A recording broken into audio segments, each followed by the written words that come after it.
সাহরির জন্য মাইকে ডাকাডাকি করা কি ইসলাম শরিয়া কিভাবে দেখে? ইসলাম শরিয়াকে আমি যতটুকু বুঝেছি সে আলোকে বলতে পারি যে সাহরির জন্য মাইকে ডাকাডাকি করা আমাদের বর্তমান প্রেক্ষাপটে আমাদের সমাজের জন্য কোনো ভালো কাজ নয়।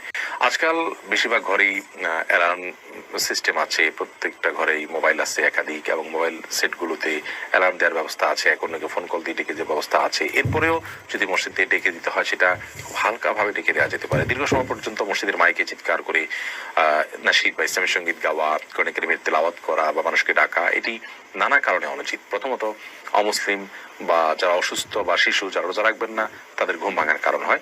দ্বিতীয়ত এটির ফলে অনেকে ভোর রাতে তাহাজ্জুদ দোয়া বুতের মাশগুল থাকেন, তাদের ডিস্টার্ব হয়। এই কারণে এগুলো করা উচিত নয়। আরেকটা বিষয় হলো যে নামাজের জন্য যেরকম আহ্বান করতে হয়, আজানের বিষয়টি বিধিবদ্ধ শরিয়া রেখেছে, অন্য কোনোটির জন্য ওইরকম আজানের মতো ফরম্যাট বোঝা যায়, অর্থাৎ এরকম মানুষকে আহ্বান করা হচ্ছে ওই রকমটি যেন বোঝা না যায়, সেদিকটা খেয়াল করতে হবে। যদিও সারির জন্য ডাকাডাকিটাকে আজানের বিকল্প বা আজানের অনুরূপ বা সমকক্ষ বলে কেউ মনেও করে না, সেভাবে করেও না, বাট সাদৃশ্যটা সেরকম হয়। এবং এক্ষেত্রে মূল বিষয়টা হলো মানুষের বিরক্ত হওয়ার এবং মানুষের কষ্ট